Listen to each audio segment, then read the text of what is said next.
ജർമ്മനിയിൽ house building nursing പഠിക്കുന്നതാണോ അതോ ഓസ്ട്രിയയിൽ bachelors in nursing പഠിക്കുന്നതാണോ നല്ലതെന്ന് നോക്കാം. ജർമ്മനിയിൽ ഹൗസ് ബിൽഡിംഗ് എന്ന് പറയുമ്പോഴത്തേക്ക് ഒരു വൊക്കേഷണൽ ട്രെയിനിങ് പ്രോഗ്രാമാണ്, അഥവാ ഒരു ഡിപ്ലോമ പ്രോഗ്രാമാണ് വരുന്നത്. ബട്ട് ഓസ്ട്രിയയിലാകുമ്പോഴത്തേക്കും നിങ്ങൾക്ക് വരുന്നത് ഒരു ഡിഗ്രി പ്രോഗ്രാമാണ്. ഇപ്പോൾ ഓസ്ട്രിയ ആണെങ്കിലും ജർമ്മനി ആണെങ്കിലും രണ്ടും 3 ഇയർ ഓഫ് എഡ്യൂക്കേഷൻ തന്നെയാണ് വരുന്നത്. പിന്നെ ഉള്ളത് നമുക്ക് വരുന്ന സ്റ്റൈഫൻഡ് ജർമ്മനിയിൽ വരുമ്പോഴത്തേക്കും നമുക്കൊരു 1100 to 1500 യൂറോസിൻ്റെ ഇടയിലായിരിക്കും വരുന്നത്.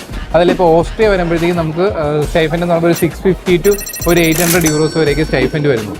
പിന്നെ നമ്മൾ ജോബ് ഓപ്പർച്യൂണിറ്റീസ് നോക്കുമ്പോഴത്തേക്കും രണ്ടിടത്തും നഴ്സിംഗ് ഫീൽഡിന് ജോബ് ഓപ്പർച്യൂണിറ്റീസ് ഉണ്ട്. ബട്ട് എപ്പോഴും പോപ്പുലേഷൻ കൂടുതലും വലിയ രാജ്യമായതുകൊണ്ട് തന്നെ ജർമ്മനിയിൽ ഓപ്പർച്യൂണിറ്റീസ് കുറച്ചും കൂടെ കൂടുതലാണ് നഴ്സസിന്.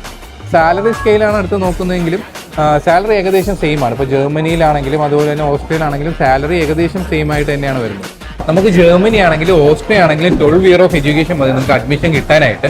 പിന്നെ ജർമ്മനിയിലാണെങ്കിൽ നിങ്ങൾക്ക് B2 പാർഷ്യൽ മൊഡ്യൂൾ ഉണ്ടെങ്കിൽ നമുക്ക് അഡ്മിഷൻ കിട്ടും.